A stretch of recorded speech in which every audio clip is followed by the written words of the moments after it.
Morning Blues. I'm Laney, you're you. This is the Manchester's Blue Breakfast Show. Sorry about that. That all went tits up. Yeah, very tired this morning, so not really with it. It's going to be a quick one this morning. Morning, Neil. It's nearly Christmas, isn't it? You know, we've not got a game now until Boxing Day. So, I think it's Boxing Day anyway. Could be wrong. But yeah, I'm just going to focus on last night's performance and a few Christmas memories of years past. So yeah, be thinking about your Christmas memories of the Blues.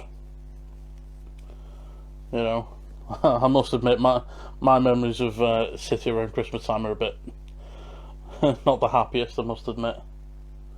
It's weird the ones that stick in your head when you get to think about it, but yeah, be thinking about them. I want to know some of your stories from years gone by. But first, we're going to look at the Arsenal game yesterday. 4-1. Very convincing. I'm not going to lie. I didn't watch the game, didn't listen to the game. Missed it. I managed to grab a few hours sleep before work. The lads in the admin group were, asking for predictions. I must admit, I hadn't seen the team sheet, and I for whatever reason, I was thinking we were going out on penalties. So to wake up to a 4-1 home win was like, oh, today's going to be a good day. Even though it was 9:45. But yeah.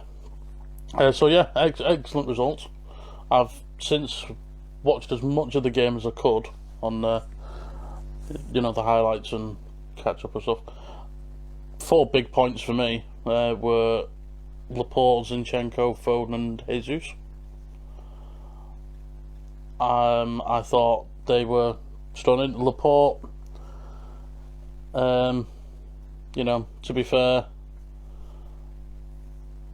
it was I think it has to be said that it was his fault for the goal that they scored. He let himself get the wrong side of his man. But how many games has he not played in since? It's been a bit of a quiet spell for Laporte in terms of games. He hasn't played much recently. Kept out by John Stones or Ake, so can let him off with one. And obviously he went to the other end of the pitch late on and scored, so that's always a positive. It's nice when a defender gets on the end of it or something. It's a cracking cross as well from Foden for Laporte's goal, I must admit. Zinchenko, I've always said it, he's my preferred left back, and I think last night really did show why. It's the first goal in first few minutes. He's out wide. He provides that overlapping run. Foden finds him, and he takes it right to the byline and crosses it in exactly where it needed to be. Found his man. It was put on a sixpence for Jesus to get his head on it. You know that a ball is crossed perfectly when our forwards are heading them in. And if you think a couple of seasons back, Aguero used to get a good few goals with his head arriving late at the back post or whatever. So seeing that yesterday, obviously with the first and with the last goal, that Laporte did, it's good to see. Precision passing, I love it. But yeah, he's just so threatening going forward. I know he's not the greatest defender, but he's not a natural defender. So yeah, it's really good to see him getting a game. Gabriel Jesus, excellent that he got on the score sheet. And I think with the number of goals we're scoring this season, which isn't many, the fact that our striker managed to find himself on the score sheet can only do his confidence some good. Phil Foden, I thought from what I've seen of the game, I would argue he got to be man of the match. I don't know who officially got man of the match. I've missed that bit so far, but his performance out there yesterday, I thought he was absolutely phenomenal. He was in that kind of... From what I could see, he looked like he was playing more central a lot of the time. In fact, he almost had more of a free role because he was popping up here, there and everywhere. Which I want to ask is if that's what you think his role at the club should be. I know at the minute he's playing a lot on the, when he does play, he seems to be put out wide. A number of people have all said that he's best in the middle, which is what I think. I think he's better as a attacking central midfielder. And I like the idea of just giving him that free role, like that, do what you want, kind of, go where you want to go.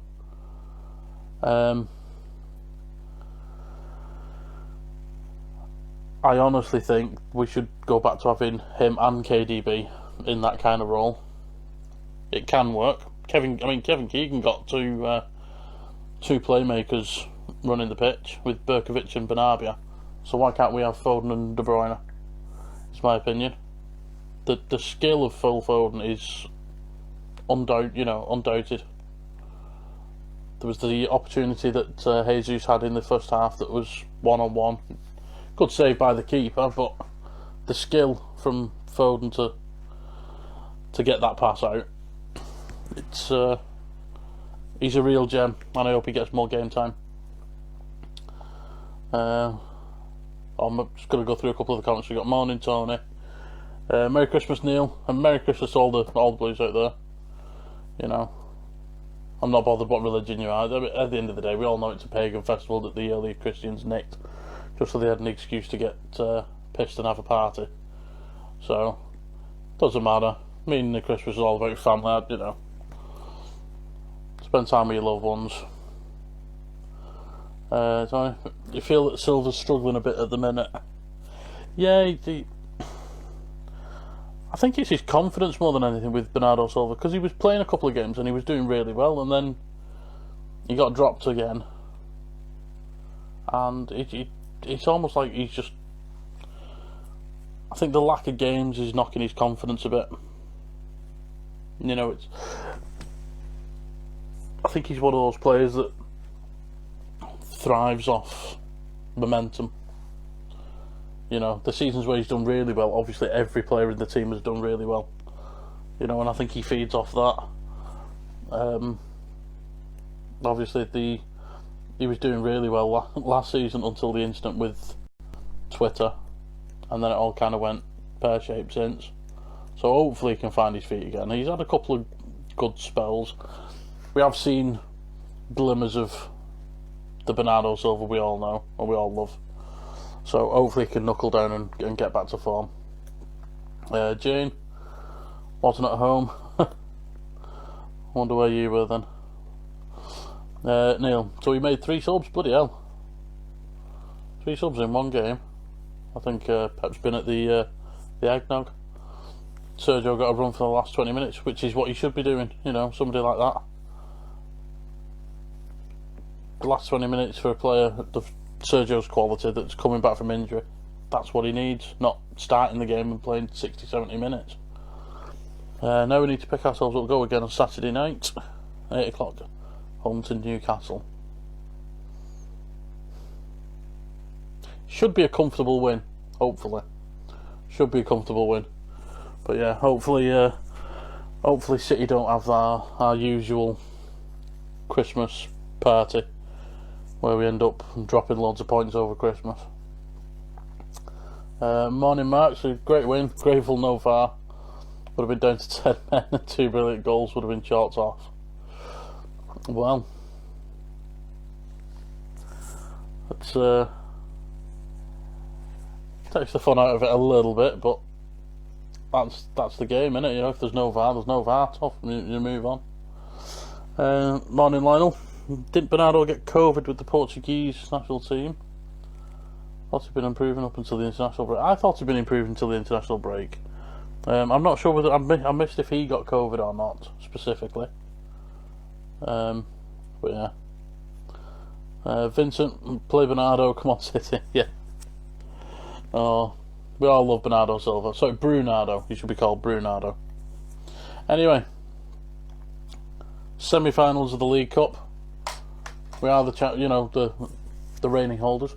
Is it 4 years in a row we've won it so far? Can't remember if it's 3 or 4. I've kind of lost track. So, but obviously it'd be nice to win that again. It's the first real major trophy in it of the season. Nobody gives a smeg about the Charity Shield. It's a glorified friendly in it.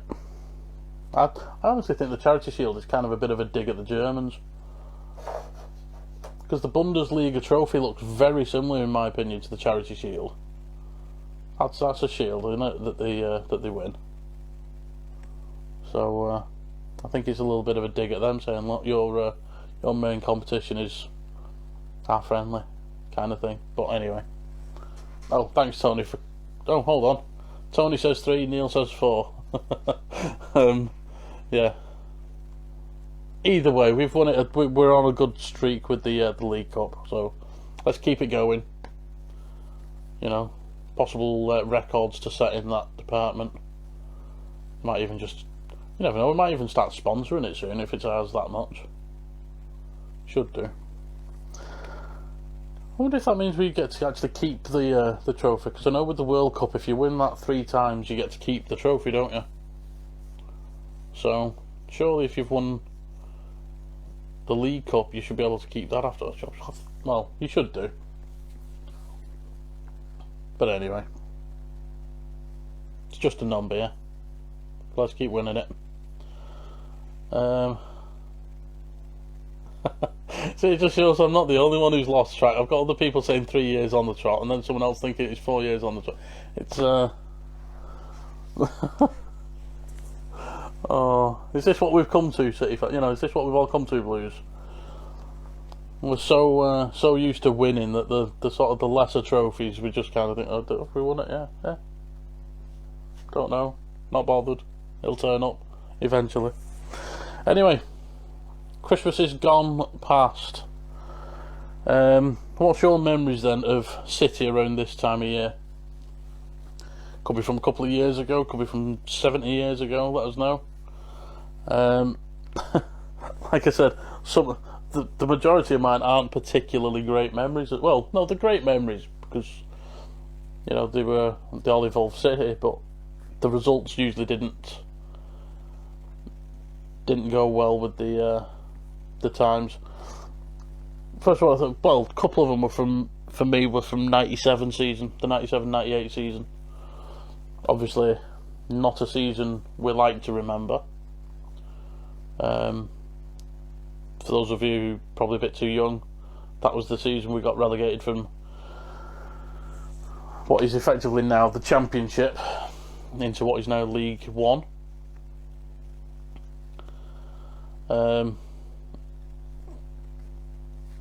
I remember 97 was the year I went to my very first away game as a City fan. So I went to my first match earlier in the year, which was against Oldham in the March. So that was in the season before, where we avoided the drop. So in the following season, we still had Frank Clark in charge. You know, players like Tommy Wright, Jerry Creaney.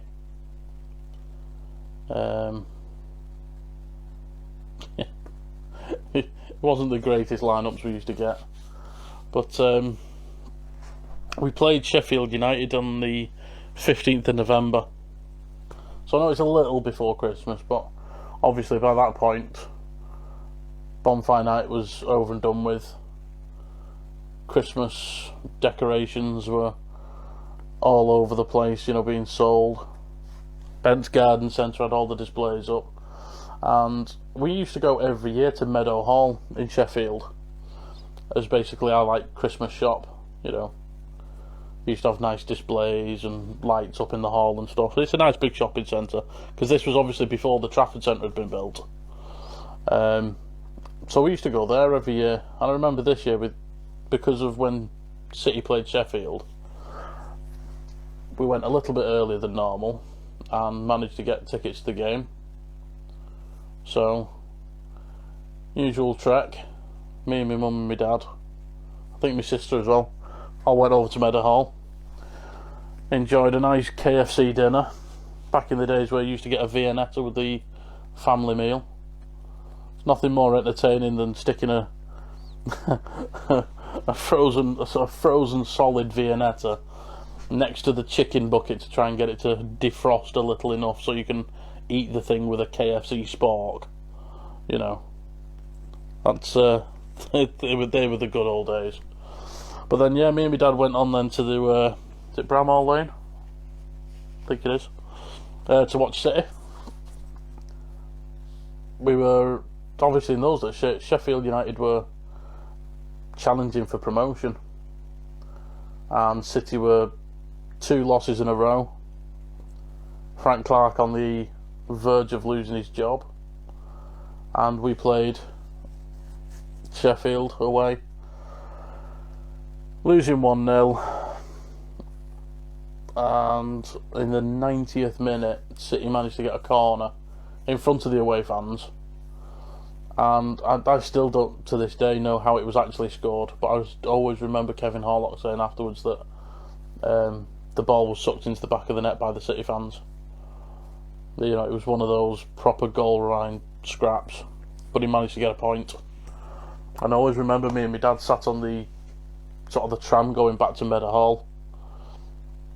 My dad doing his best to cover zip his coat up to hide his City scarf and his City shirt, and I was there not realising where, or not caring where we were, just kind of sat there, the full kit wanker, you know, shirts, everything, and just enjoying it. Like, oh, I can't believe it, Kevin Horlock getting that goal. Obviously hundreds of really irate Sheffield United fans everywhere, Dad trying to hush me up, but yeah. And then later on that year, actually, me and my dad went to the game at Main Road just after Christmas. It wasn't Boxing Day, it was on the 28th, and we played Nottingham Forest, who again were going quite strong in the league at that time. They had, for those who remember, Pierre Van Hooijdonk was his striker, and after about 50 odd minutes, City were 3-0 down at home. You know, it got to the point where City fans were losing the will to live at that point. We were getting really annoyed. I remember I was going ballistic, and then out of nowhere, Murtash Shaleya pulled one back, and Paul Dickov got a second. And I just remember the game. It was just one of those frantic.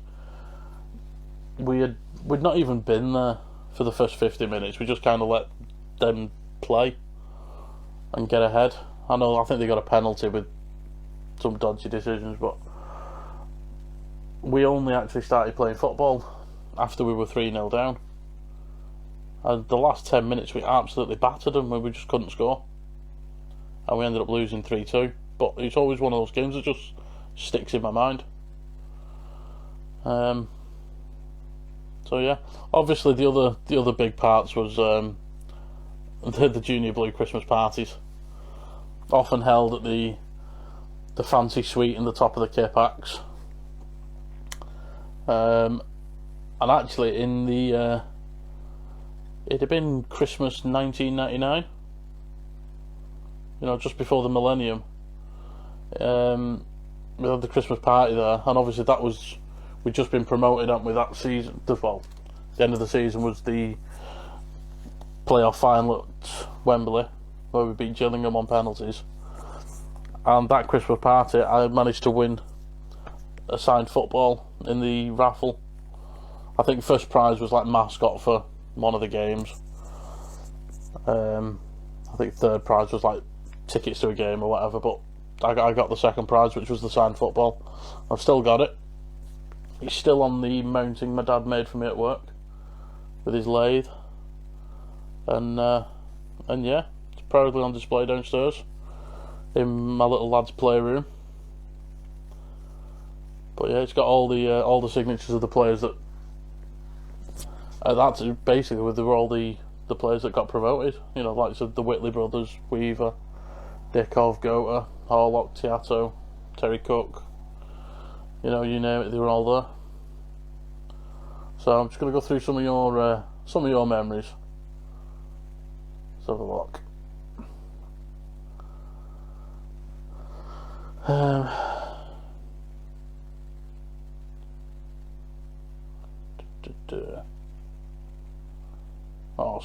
Right. So just confirm it. It's 3 on the bounce because United won the League Cup in 2017. And Neil's after Brentford at home, or it could be United or Tottenham. Ooh.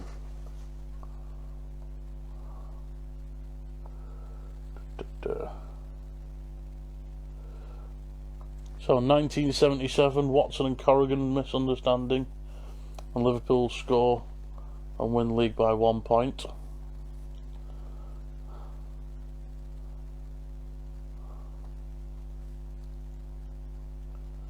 So Phil Harmon, so the late 70s, and Colin Bell returns after a long time out injured. He comes on at half time, and the loudest Kip-Ax roar ever when he come on.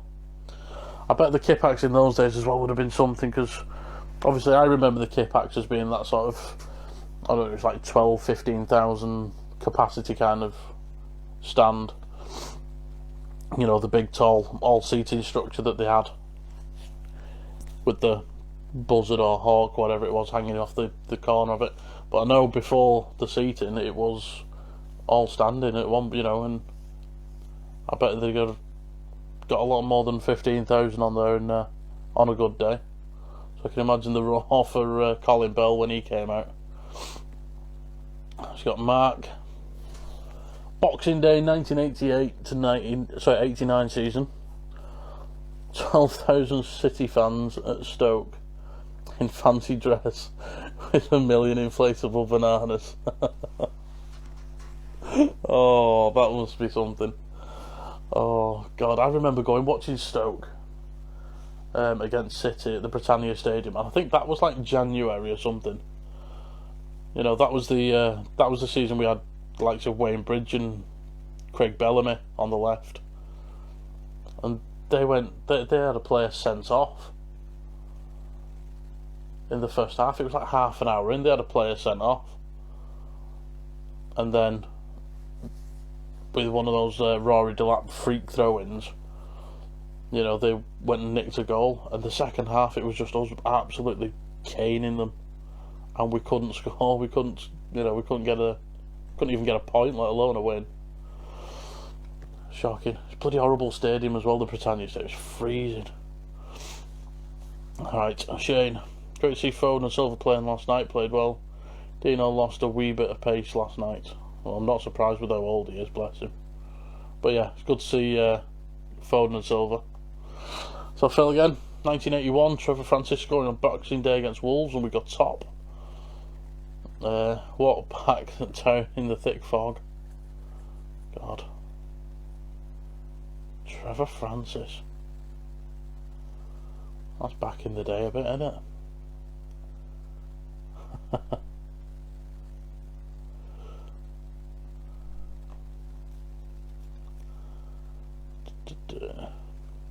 Oh, there we go. Kip-Ax at peak held 25,000. What a set. Jesus. God, there's some championship clubs that don't even get 25,000 fans, let alone that in one stand. Some scraps on the Kip-Ax. I can imagine. Dad always used to tell me tales of the terraces.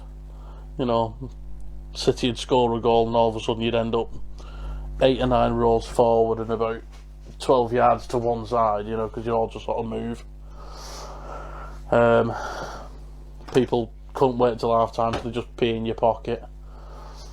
But yeah, the good old days of football, Anyway, I did say it was going to be brief this morning. I just want to wish everybody a Merry Christmas. Everybody stay safe. You know, let's I know it's been an awful year for most people, but you know, don't go taking silly risks just because of one day. So enjoy as best you can. As City Dave always says, City till we die. And I will see you probably later in the week on one of the other shows. Obviously we've got, I think there's a show tonight at 8 o'clock, I believe. We're doing a show. So that'll be either going live or it'll be put on in the next couple of days. And then, like I say, we've got Newcastle on Saturday. So there's probably going to be a watch along, I would imagine. But yeah, stay safe, take care, enjoy the rest of your day, and have a good Christmas. See you later, guys.